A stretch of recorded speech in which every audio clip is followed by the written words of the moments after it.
베스트셀러로 지금 스테디셀러라고 하는데 그 작가가 스티브 코비라는 사람입니다. 그분이 한 번은 자신의 사는 동네가 뉴욕인데 뉴욕에서 지하철을 타고 어디 볼일을 보러 이동하고 있었습니다.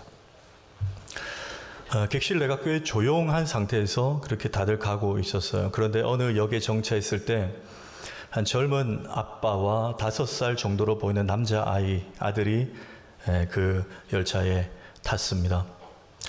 자, 그때부터 객실 내가 굉장히 시끄러워졌습니다.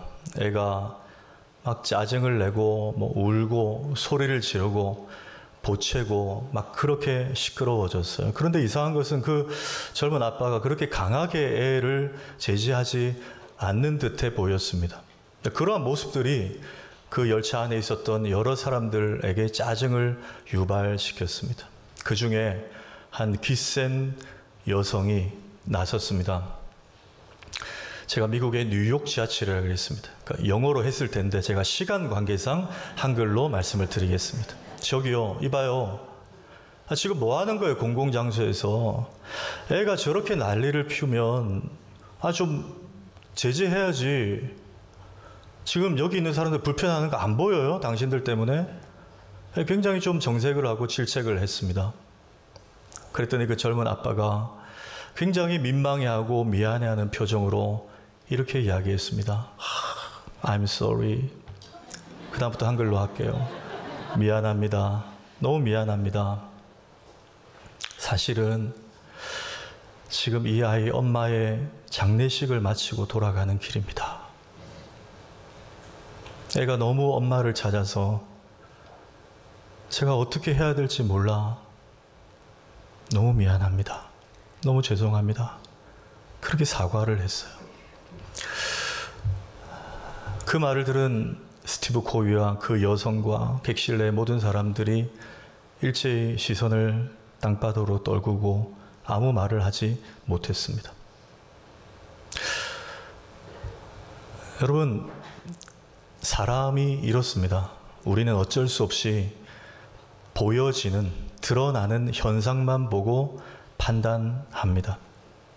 그게 사람의 한계예요. 어쩔 수 없어요. 그 속을, 그 내면을 어떤 아픔이 있는지 우리는 잘 헤아리지 못합니다.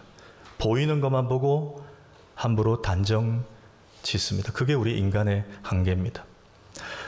오늘 본문은 예수님께서 하나님 나라 복음을 전파하시는 동선 가운데 한 곳에서 설교를 하시다가 또 조금 이동하시다가 레위라는 사람을 만나서 그를 제자로 삼으시는 장면, 아주 유명한 장면을 담고 있습니다. 근데 저는 오늘 본문을 한 주간 쭉 묵상하면서 이해가 안 되는 지점이 하나 있었습니다. 오늘 14절을 한번 다시 볼까요? 읽겠습니다. 시작. 또 지나가시다가 알페오의 아들 레위가 세간에 앉아있는 것을 보시고 그에게 이르시되 나를 따르라 하시니 일어나 따르니라. 제가 어디가 이상하다고 한지 아시겠습니까? 마지막 저 부분이에요. 나를 따르라, 예수님이 나를 따르라 하시니 레위가 일어나 따르니라 라고 기록하고 있습니다. 여러분, 이상하지 않습니까? 지금 예수님과 이 레위는 초면입니다. 그러면 레위 입장에서 이렇게 할 수가 없어요. 아니, 누구신데요? 지금 직장이지 않습니까? 직장이에요. 누구시죠? 어디 가는데요? 제가 왜 따라가야 되죠? 여러분, 이게 상식적인 반응 아닙니까? 그런데 예수께서 나를 따르라 하시니 레위가 일어나 따르니라 라고 기록하고 있습니다. 이런 반구도 하지 않고 예수님을 따라갔다는 것. 여러분, 마치 기다렸다는 듯 해 보이지 않습니까? 당시 레위 세리, 이 직업 아시죠? 세리가 어떤 취급을 받았는지 아시죠? 성경에 예수님 당시 세리는 창기와 동급이었습니다. 유대인들에게. 왜 그러죠? 로마 정부와 결탁해서 같은 동족인 유대인들의 피를 빨아먹는, 그들에게 온갖 관세를 4배, 5배까지 붙여서 로마에 바치고 나머지는 임마이 포켓했던 사람들이 같은 유대인들 중에 세리였어요. 로마인이 아니었습니다. 같은 유대인들이었어요. 그래, 여러분, 뭐가 많습니까? 돈이 많아요. 물질적으로 결핍이 없습니다. 잘 먹고 잘 사는 사람들이에요. 그런데 왜 이 사람이 직장에서 열심히 일하고 월급 잘 받고 있는데 예수라는 분이 오셔서 일어나 나를 따르라 그랬더니 예수님을 왜 따라가죠? 이유가 없어요. 그런데 이유가 있어요. 여러분, 오늘 레위가 직업이 세리였죠. 세리 정도가 아니고 세리장이었던 한 인물 기억나십니까? 키가 작았던 삭개오. 여러분, 삭개오가 여리고라는 마을에 살고 있었는데 그때도 예수님이 그 마을에 찾아오셨습니다. 이미 소문이 났어요. 많은 인파가 예수님을 보려고 어떻게든 조금 예수님과 관계해 보려고 막 애워싸 있었습니다. 체격이 왜소했던 삭개오는 범접하지 못하고 지금은 번역이 뽕나무가 아니라 돌무화과 나무로 바뀌었죠. 돌무화과 나무에 기어 올라갑니다. 어떻게든 예수님 좀 보려고, 눈 마주치려고. 이것도 사실 이해가 안 돼요. 여러분, 레위는 세리고 오늘 삭개오는 세리장입니다. 세무소장 정도 된다 할까요? 연봉이 다릅니다. 돈 엄청 많은 사람이에요. 근데 뭐가 부족해서 왜 예수가 필요합니까? 그럼에도 불구하고 체면 무릅쓰고 나무를 기어 올라가서 어떻게든 예수님 보려고 했다는 거예요. 예수가 필요했다는 거예요. 뭐죠, 여러분? 돈으로는 채워지지 않는 뭔가가 이들 속에 있었다는 거예요. 여러분, 주변에 돈 많은 분들 있죠. 교회 밖이나. 너무 부러워하지 마십시오. 돈은 많지만 다른 곳에 골마 있는 가정들이 많아요. 돈으로는 채워지지 않는 뭔가가 레위나 그 삭개오에게 있었다는 거예요. 여러분, 파스칼이 이런 멋진 말을 남겼습니다. 모든 인간의 가슴에는 하나님으로만 메울 수 있는 구멍이 다 뚫려 있다. 여러분, 동의하십니까? 이게 있었어요, 이들에게. 그러니까 주님을 만나지 못하니 돈은 많은데 우리가 봤을 때는 예수님이 부른다고 일어나 바로 따라가? 이해가 안 돼요. 그런데 예수님은 레위를 만나러 오기 전에 레위에게 있던 내면의 허기짐, 영적 결핍을 이미 다 아셨던 거예요. 사람들은 못 봅니다, 이걸. 주님은 이 내면을 보셨던 거예요. 그러니 기다렸다는 듯이 그러고 일어나 따라 나선 거예요. 제가 이상하다고 했다는 지점이 이제 해결이 되었습니다. 그렇다면 오늘 이 레위가 주님의 부르심 앞에 제자로 따라 나선 이 장면, 이 이후에 레위의 삶이 어떻게 변화되고 어떤 삶이 펼쳐졌는가, 이 관점으로 저는 두 가지를 살펴봅니다. 첫째는 예수님이 부르시고 그리고 일어나 제자로 따라 나섰을 때 어떻게 바뀌느냐, 이제 예수를 위하여 살게 되었다는 것입니다. 오늘 여러분, 이건 마가복음, 우리 지금 마가복음 시리즈 살펴봅니다. 그런데 공관복음이라면 마태복음, 마가복음, 누가복음 세 권이에요. 공관복음 뭐죠? 같은 사건을 동시에 여러 사람이 보았다. 그래서 보는 각도에 따라서 한 사건이지만 내용은 조금 다를 수 있다. 그게 공관복음입니다. 오늘은 마가복음인데 오늘 똑같은 이 사건을 누가도 기록을 합니다. 한번 볼까요? 누가복음 5장 27절 이하에 읽습니다. 시작.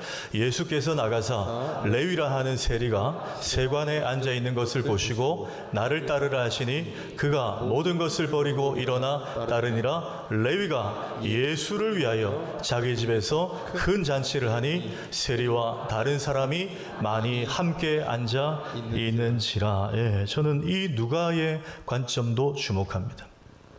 마가복음에는 이 표현이 없는데 누가의 관점에는 레위가 예수님을 만나고 잔치를 베풀었는데 이게 오롯이 예수님을 위한 잔치였다고 기록을 했어요. 여러분, 세리인 레위는 첫째, 로마 정부를 위하여 일하던 사람입니다. 그렇죠?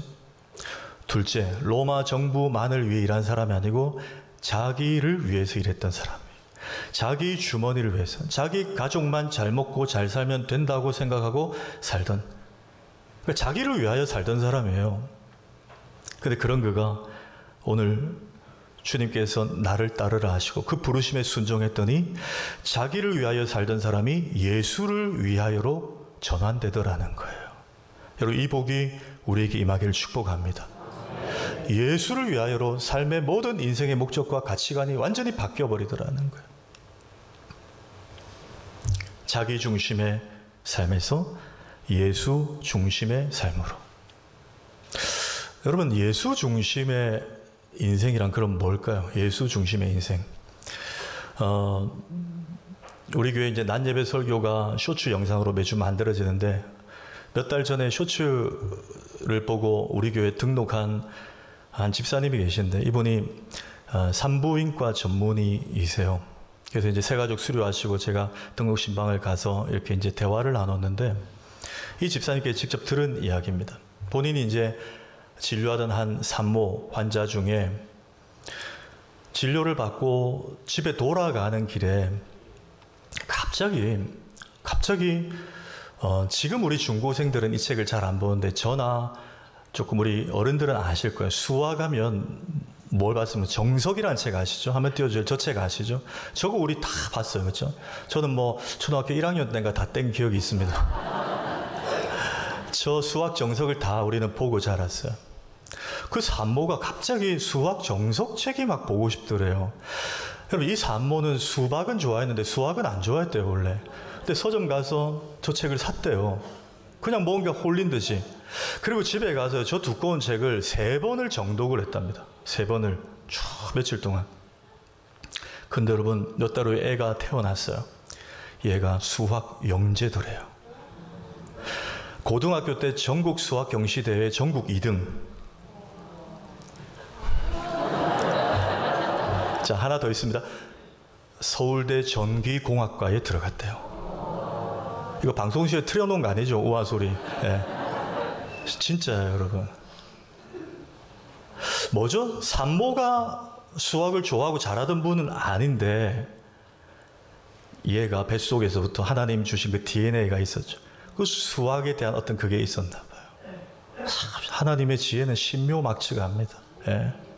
아기가 그게 당긴 거예요. 여러분, 제가 왜 이 말씀 드리는지 아시겠죠? 우리 대부분의 어른들, 여성들은 경험하시지만 아기가 이제 생겨요. 그러면 적어도 10달 동안은 아기 중심이 됩니다.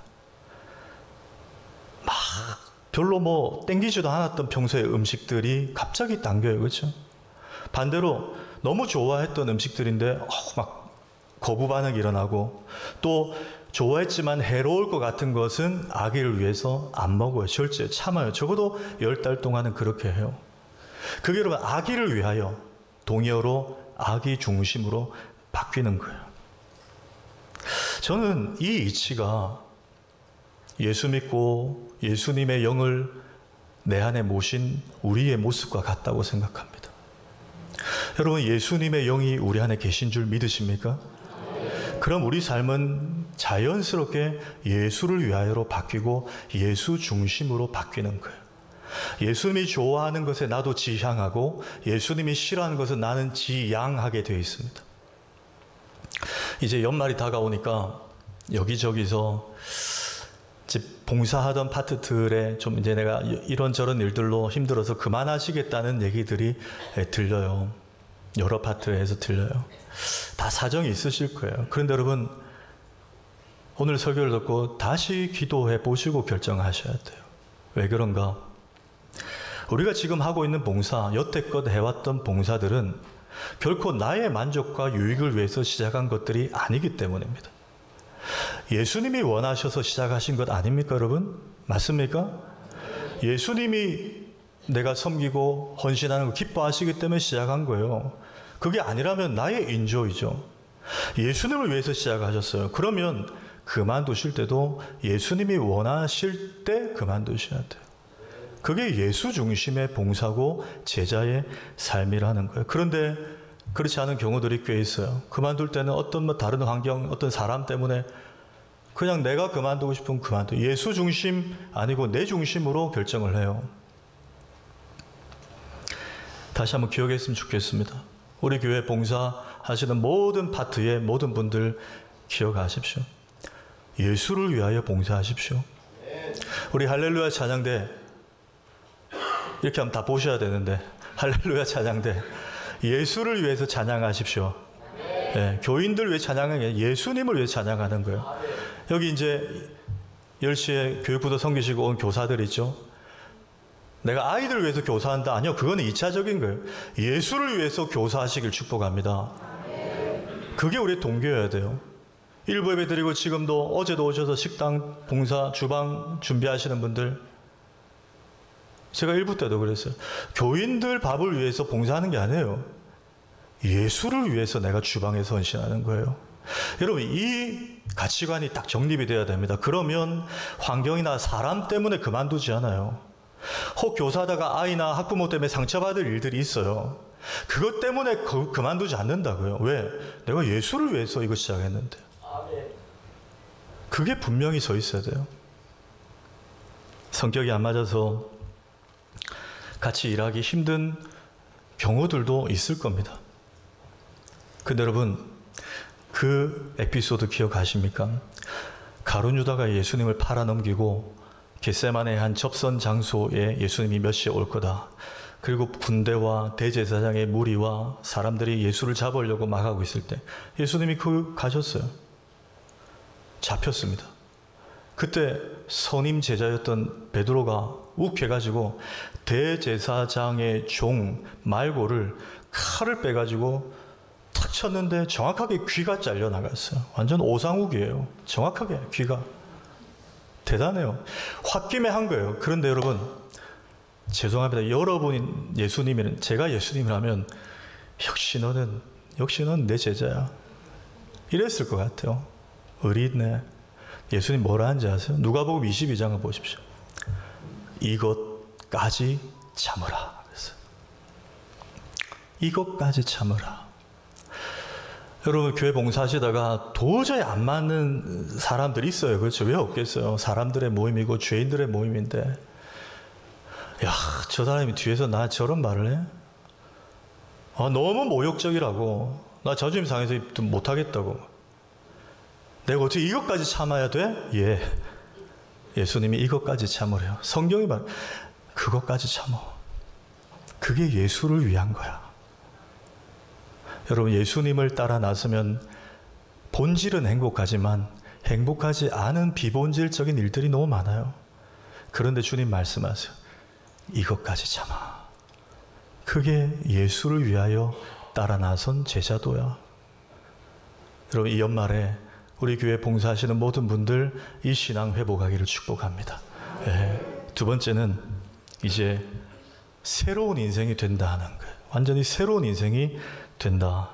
저는 이 대지를 구체적으로 두 가지만 적용을 마칩니다. 첫째는 어떻게 새로워지는가? 당당해집니다. 당당해집니다. 자, 오늘 마가복음은 마가가 쓴 책이에요. 마가가 저자입니다. 근데 마가는 오늘 예수님이 부른 이 사람을 오늘 본문에 보셨겠지만 레위라는 이름, 본명 레위로 기록을 해서 불러요. 기록을 했어요. 그런데 레위는 자기 자신을 뭐라고 쓰느냐? 여러분 아시죠? 레위가 쓴 게 마태복음이잖아요. 마태복음 9장 9절 볼까요? 예수께서 그곳을 지나가시다가 레위라고 안 해요. 자기를 마태라 하는 사람이 세관에 앉아 있는 것을 보셨다라고 해요. 자기 자신을 레위라고 옛날 이름을 쓰지 않아요. 왜? 예수님이 제자로 부르시고 나서 새 이름을 부여하셨거든요. 그게 마태라는 이름이에요. 여러분, 이런 일이 종종 있습니다. 예수님이 그 사람이 거듭났을 때 이전 이름을 버리게 하시고 새 이름을 주셨어요. 창세기 아브라함으로 바꾸셨어요. 야곱, 이스라엘로 바꿨어요. 솔로몬, 여디디야로 바꿨어요. 시몬, 베드로로 바꿨어요. 반석으로 바꿨어요. 오늘 레위도 마태라고 바꾸어 주셨습니다. 그 이름을 자기는 성경에서 기록을 했어요. 그런데 또 하나 제가 이상한 걸 발견했어요. 요 다음 장이 10장 한번 봅시다. 마태복음 10장. 이것도 레위, 마태가 그대로 쓴 거거든요. 제가 좀 줄였어요. 12제자의 이름입니다. 12사도의 이름 이러하니 베드로라는 시몬을 비롯하여 안드레와 야고보와 또 줄여서 도마와 마태와 야고보와 다데오 이렇게 해도 되는데 뒤에 가룟 유다까지 쭉 나와요. 그런데 다 이름만 기록하는데 자기 앞에만 세리라고 붙였어요. 직업을 붙였어요. 근데 여러분, 이게 저는 이해가 안 되는 게 세리가 자랑스러운 직업이 아니잖아요. 선교사 아니에요. 그렇죠? 제가 아까도 설명드렸지만 같은 동족의 피를 빨아먹는 흡혈귀 같은 창기 취급받던 직업이 세리였어요.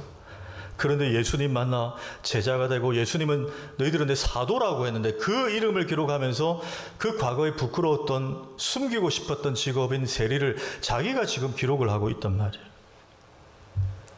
여러분, 우리 이력서 쓸 때 어떻게 합니까? 좀 부끄러운 거 있으면 쓰지 않잖아요, 웬만하면. 어느 직장에 지원하는데 제가 과거에 철없을 때 어느 직장에 3일 동안 있다가 그냥 출근 안 하고 배째라 했던 기억이 있다면 그 직장 씁니까? 안 쓰죠, 이력서에. 좋은 거 써요. 무슨 학위, 자격증 이런 거 써요. 근데 저 부끄러운 직업인 세리를 그대로 적어 놓았어요. 여러분, 이거 어떻게 이해해야 될까요? 저는 이걸 이렇게 해석합니다. 작년 7월에 지금 제일 영향력 많이 끼치는 찬양사역자인 송경민 목사님 우리 교회 찬양 집회에 오신 거 기억하시죠? 그때 찬양 집회 전에 저하고 제 방에서 사진을 둘이 찍었습니다. 저 사진이에요. 딱 보시면 제가 송경민 목사님의 얼굴 크기가 4배로 커요. 저거 여러분 원근법 아닙니다. 똑같이 옆에 섰어요. 똑같은 카메라. 근데 제가 봐도 4배나 제가 얼굴과 머리가 커요. 근데 제가 여러분 이 2부 예배 모든 분이 보는 자리에서 저 사진을 그냥 적나라하게 딱 공개를 한다는 것은 제가 이제 부끄럽지 않다는 거예요. 맞죠? 옛날에는요, 저도 상처받았습니다. 머리 크다, 얼굴 크다 그러면 좀 그게 상처가 됐어요. 근데 지금은요, 별로 상처가 안 돼요. 오늘 예배 마치고 나갈 때 어느 청년이 저보고 와, 목사님 머리 됐다 크네요 해도 저는 상처 안 받아요. 그만큼 그게 치유가 됐다는 거예요. 별 문제 없이 된 거예요. 여러분, 이 관점으로 한번 보십시오. 마태가 자기가 예수님 만나기 전에 그 수치스러웠던 그 일을 했던 것, 손가락질 그 했던 것, 그걸 지금 제자 아니 사도라고 하는 자기가 굳이 그걸 붙여놨어요. 누가 자기 보고 당신 그 옛날에 그 로마와 결탁에 세리짓 하던 그 인간 아니야? 라고 해도 이제 나는 그때 그랬지만 이제 아니에요. 완전히 치유가 됐다는 거예요. 여러분, 이게 복음의 능력인 줄 믿으시기 바랍니다. 혹 우리 안에 좀 감추고 싶은 것들 있는 분들 있잖아요. 하나님 앞에 죄송한 일들. 근데 주님은 이제 완전히 그걸 새롭게 바꾸셨다는 거예요. 그 주님 안에 있으면 그게 문제가 되지 않는 거예요. 수치가 되지 않아요. 왜? 예수님이 나를 택해 주셨는데, 예수님이 나를 사랑해 주시고, 예수님이 나를 불러 제자로 삼아 주셨는데, 여러분, 이 사실이 가장 크고 귀중해 보이면 다른 것들은 여러분 중요하게 안 여겨집니다. 누가 내 머리에 대해서 말하면 뭐 어때요? 누가 내 과거, 내 집안, 그 사람이 날 잘 모르고 오해 같은 얘기들을 하면 어떻습니까? 긁히지 않아요. 무슨 소리 해도 괜찮아요. 왜? 내가 예수 안에 있거든요. 예수님이 나를 불러주셨거든요. 예수님이 나를 제자로 삼아주셨거든요.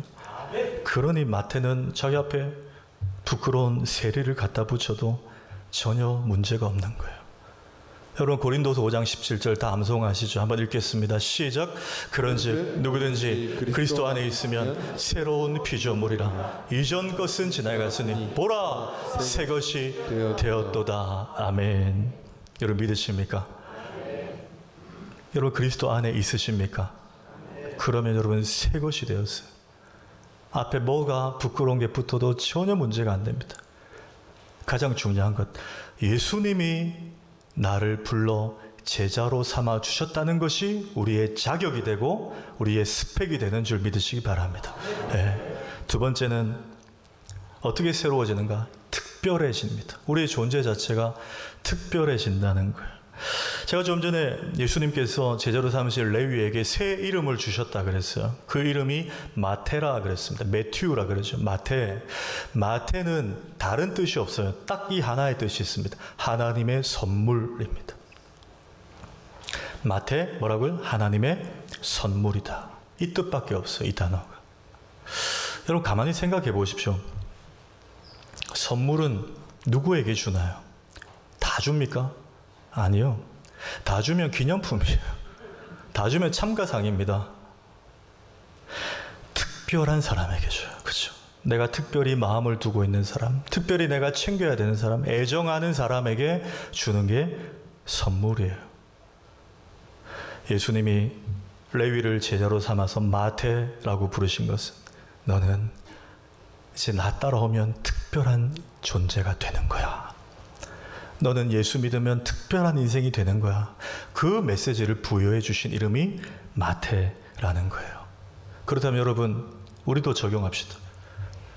저와 여러분도 예수님을 만났습니까? 예수님 만나셨어요? 지금 부족하지만 예수님을 따라가고 계십니까? 그럼 여러분도 예수님 안에서 특별한 존재가 된 줄 믿으시면 됩니다. 예수님이 우리를 정말 특별하게 바라보고 계시는 거예요. 제가 지난주 낮예배 때 도마 이야기를 잠시 언급을 했습니다. 기억나시죠? 도마는 예수님이 죽었다고만 생각하고 실망했어요. 마음이 삐뚤어졌어요.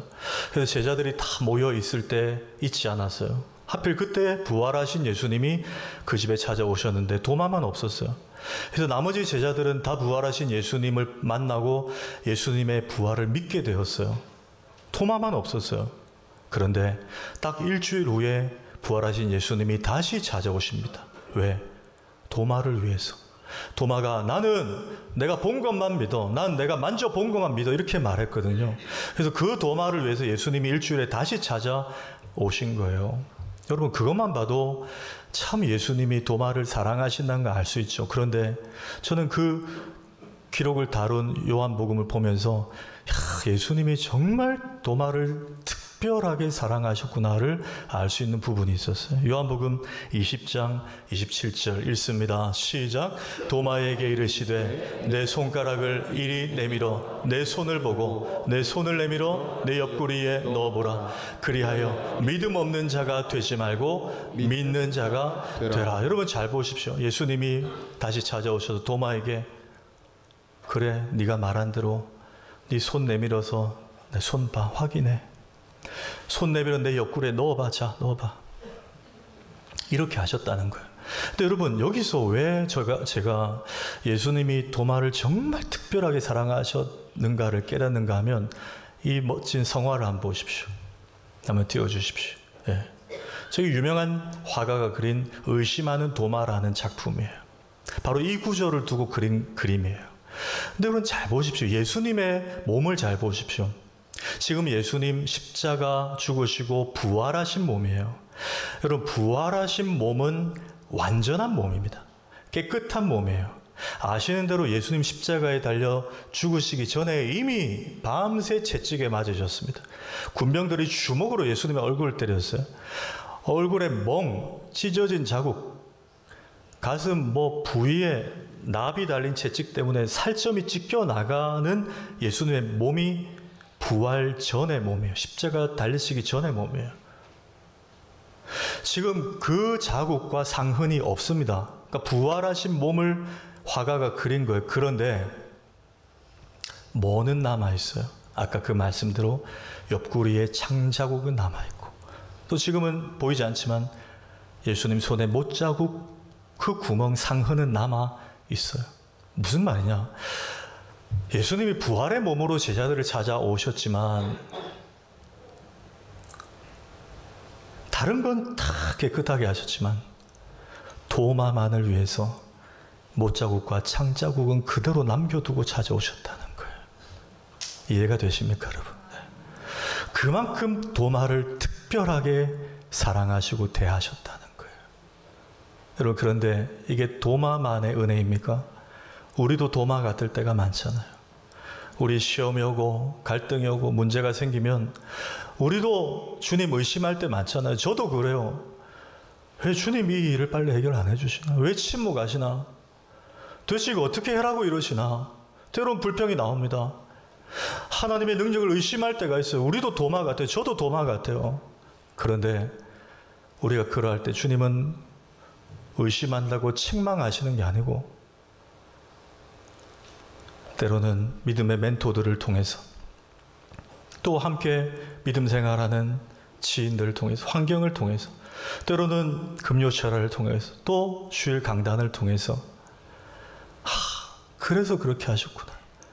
이해가 되게 하시고 다시 주님을 바라보게 해주시고 내 상황과 환경에 딱 눈높이 맞춰서 나를 찾아와 주시는 주님. 여러분, 우리도 도마 못지않게 특별한 사랑을 받고 있는 줄 믿으시기 바랍니다. 주님이 주님을 따르는 제자들을 이렇게 특별하게 사랑해 주신다는 거예요. 오늘 이 메시지를 붙드시고 다음 한 주도 여전히 힘든 세상 속에서도 일어나 나를 따르라 했을 때, 예, 제가 남은 평생 주님만을 섬기겠습니다. 저는 주님을 위해서 특별한 존재가 되겠습니다. 여러분, 이렇게 믿음으로 당당히 살아내시는 우리 모두가 되기를 주의 이름으로 축원합니다.